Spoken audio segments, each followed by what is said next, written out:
আসসালামু আলাইকুম প্রিয় শিক্ষার্থীরা, কোর্সটিতে আমার আজকের আলোচনার বিষয় হচ্ছে ষষ্ঠ শ্রেণীর চারুপাঠ বইয়ের সুখ কবিতা থেকে অতি গুরুত্বপূর্ণ কিছু অনুধাবন প্রশ্ন উত্তর নিয়ে, যেগুলো তোমাদের সৃজনশীল প্রশ্নের খ নম্বরে থাকে।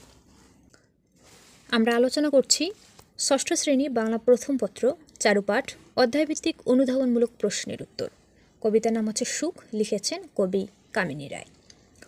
এখানে বেশ কিছু অনুধাবনমূলক প্রশ্ন উত্তর আছে, আমরা সবগুলোরই উত্তর দেখে নেব। 1 নম্বর প্রশ্নটা দেখে নাও। সংসারকে সমর অঙ্গন বলা হয়েছে কেন? সমর অঙ্গন কাকে বলে? সমর অঙ্গন মানে হচ্ছে, সমর মানে যুদ্ধ, অঙ্গন মানে হচ্ছে যুদ্ধের মাঠ বা ক্ষেত্র, অর্থাৎ যুদ্ধের ক্ষেত্র। কিন্তু কবি এখানে সমর অঙ্গন বলতে সংসারকে বুঝিয়েছেন। সংসারে সুখ পেতে হলে দৈনন্দিন জীবনে যে সংগ্রামগুলো করতে হয়, যে আত্মত্যাগগুলো দিতে হয়, পরিশ্রম করতে হয়, এটাকেই কবি সংসারের সমরঙ্গন বলেছেন। আমরা এ প্রশ্নের উত্তরটি এভাবে লিখব: সংসারকে সমরঙ্গন বলা হয়েছে কারণ জীবন এক কঠিন সংগ্রামের নাম। সুখ ও সাফল্য অর্জনের জন্য মানুষকে বাধা বিপত্তি ও দুঃখ কষ্টের বিরুদ্ধে লড়াই করতে হয়। ঠিক যেমন একজন যোদ্ধা যুদ্ধক্ষেত্রে সাহস ও দৃঢ়তার সঙ্গে লড়াই করে জয়ী হয়, তেমনি মানুষকে জীবন যুদ্ধে আত্মত্যাগ, পরিশ্রম ও দৃঢ় সংকল্পের মাধ্যমে জয়ী হতে হয়। কবি মানুষকে বীরের মতো এ সংগ্রামে এগিয়ে যাওয়ার আহ্বান জানিয়েছেন, কারণ প্রকৃত সুখ অর্জনের পথ কখনো সহজ নয়, বরং তা কঠোর পরিশ্রম ও আত্মত্যাগের মাধ্যমেই পাওয়া যায়। এরপরে 2 নম্বর প্রশ্নে আছে, তার মতো সুখ কোথাও কি আছে? কবি এ চরণে কোন সুখের কথা বুঝিয়েছেন? তার মতো সুখ কোথাও কি আছে বলতে তার কথা বলা হয়েছে যারা অন্যের উপকার করতে বা অন্যের সাহায্য করতে বেশি আনন্দ পায়, পরের কারণে নিজের স্বার্থ বলি দেয়, এরকম মানুষের কথা বলা হয়েছে যে তার মতো সুখ কোথাও কি আছে। আমরা উত্তরটা এভাবে লিখব: কবি তার মতো সুখ কোথাও কি আছে চরণটি দিয়ে পরের উপকার করার মধ্যেই প্রকৃত সুখ রয়েছে এ কথাই বোঝাতে চেয়েছেন। তিনি মনে করেন নিঃস্বার্থভাবে অন্যের জন্য জীবন উৎসর্গ করাই প্রকৃত আনন্দের উৎস। নিজের স্বার্থের ঊর্ধ্বে উঠে যদি মানুষ পরের কল্যাণে কাজ করে, তবে সে আত্মিক প্রশান্তি লাভ করে, যা ভোগবিলাসে পাওয়া যায় না। তাই কবি পরার্থপরতার মধ্যেই প্রকৃত সুখের সন্ধান করেছেন এবং এটিকেই সর্বোচ্চ সুখ হিসেবে দেখিয়েছেন। 3 নম্বর প্রশ্নে বলা হয়েছে, এ ধরা কি শুধু বিষাদময়? এ চরণটি দ্বারা কবি কি বুঝিয়েছেন? উত্তরে লিখব: এ ধরা কি শুধু বিষাদময়? এ চরণটি দ্বারা সুখ সন্ধানী মানুষকে উদ্দেশ্য করে কবি উদ্ধৃত উক্তিটি করেছেন। যারা অল্পতেই শান্ত হয় না, যাদের চাওয়া অনেক বেশি, যারা নিজের দুঃখটাকে নিয়ন্ত্রণে আনতে পারে না, সেই দুঃখের কথা ভেবে মনের কষ্ট বাড়ায়, তাদের কথা বলা হয়েছে। জগতে সুখ সন্ধানী মানুষেরা অল্প দুঃখ যন্ত্রণা দেখে জীবনকে নিরর্থক মনে করে, নিজের দুঃখের কথা ভেবে শুধু মনের কষ্টই বাড়ায়। তাদের এ ভাবনাটিকেই কবি উদ্ধৃত উক্তিটির মাধ্যমে ধরিয়ে দিতে চেয়েছেন।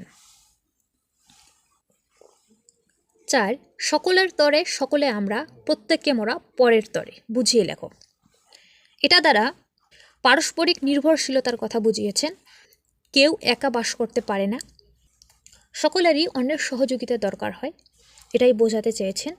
তো আমরা এ প্রশ্নের উত্তর এভাবে লিখব: উদ্ধৃত উক্তিটির মাধ্যমে সমাজের মানুষের পারস্পরিক নির্ভরশীলতার কথা বোঝানো হয়েছে।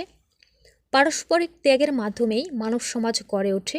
অন্যকে বাদ দিয়ে এ সমাজে কেউ একলা বেঁচে থাকতে পারে না। তাই নিজেকে সবার মধ্যে বিলিয়ে দিয়ে প্রকৃত সুখের স্বাদ লাভ করতে হবে। 5 যাও বীর বেশে করো গিয়া রণ। কবি এখানে কোন রণের কথা বলেছেন ব্যাখ্যা করো। তিনি জীবন সংগ্রামের কথা বলেছেন।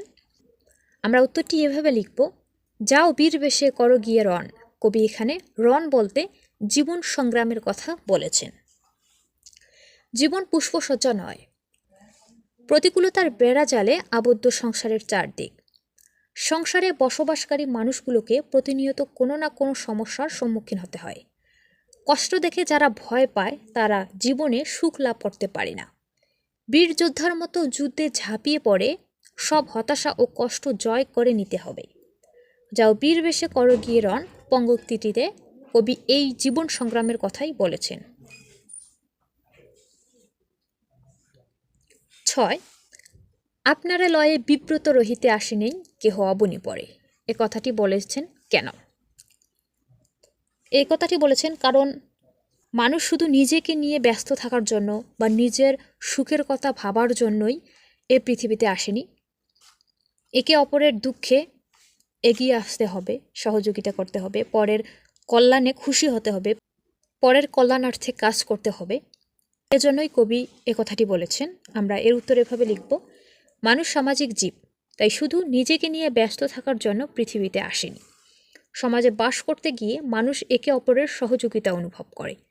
মানুষের একার পক্ষে সব কিছু করা সম্ভব নয়, তাই একের সুখে দুঃখে অন্যকে এগিয়ে আসতে হয়। অপরের কল্যাণ করার মধ্যেই প্রকৃত সুখ নিহিত থাকে।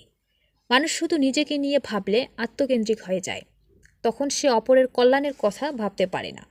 পারস্পরিক ত্যাগের মধ্য দিয়েই গড়ে উঠেছে মানব সমাজ। তাই বলা হয়েছে, আপনারে লয়ে বিব্রত রহিতে আসেনেন কেহ অবনি পড়ে। 7 প্রকৃত সুখী কারা বুঝি লেখো। প্রকৃত সুখী কারা বলতো? যারা অন্যের কল্যাণার্থে কাজ করে এবং যারা নিজের কথা না ভেবে পরের দুঃখে দুঃখী হয়, পরের সুখে সুখী হয়, এমন লোকই প্রকৃত সুখী। আমরা উত্তরটি এভাবে লিখব, এ পৃথিবীর সমরঙ্গনে যারা বীরের মতো সংগ্রাম করে জয়ী হয় তারা এবং পরের কল্যাণকে যারা নিজ জীবনে ব্রত হিসেবে গ্রহণ করেন তারা প্রকৃত সুখী। যারা নিজের কথা ভাবে না, পরের দুঃখে যারা দুঃখী হয়, পরের কারণে যারা মরতেও প্রস্তুত, এমন নিঃস্বার্থ পরোপকারীরাই প্রকৃত সুখী। আর পরের কারণে স্বার্থ দিয়া বলি, এ জীবন মন সকলই দাও। ব্যাখ্যা করো। উত্তরে লিখব, পরের জন্য নিজের স্বার্থ ত্যাগ করাই প্রকৃত সার্থকতা। কবি আলোচ্য চরণদ্বয়ে এটি বোঝাতে চেয়েছেন। আমরা সবাই জীবনে সুখী হতে চাই, কিন্তু শুধু নিজের কথা ভাবার মধ্যে প্রকৃত সুখ নেই। নিজের স্বার্থ ত্যাগ করে নিজের জীবন মনকে পরের উপকারে নিয়োজিত করাই প্রকৃত সুখ। অন্যকে আপন ভেবে অন্যের সেবা ও কল্যাণের মাধ্যমে যে অন্যের মঙ্গলের জন্য ত্যাগ স্বীকার করে সেই প্রকৃত সুখী। অন্যকে আপন ভেবে অন্যের সেবা ও কল্যাণের মাধ্যমে যে অন্যের মঙ্গলের জন্য ত্যাগ স্বীকার করে সেই প্রকৃত সুখী। 9 কারা প্রকৃত সুখ লাভ করতে পারে না? যারা স্বার্থপর বা আত্মকেন্দ্রিক মানুষ তারা। উত্তরে লিখব, আত্মকেন্দ্রিক, স্বার্থপর ও সমাজ বিচ্ছিন্ন মানুষ প্রকৃত সুখ লাভ করতে পারে না।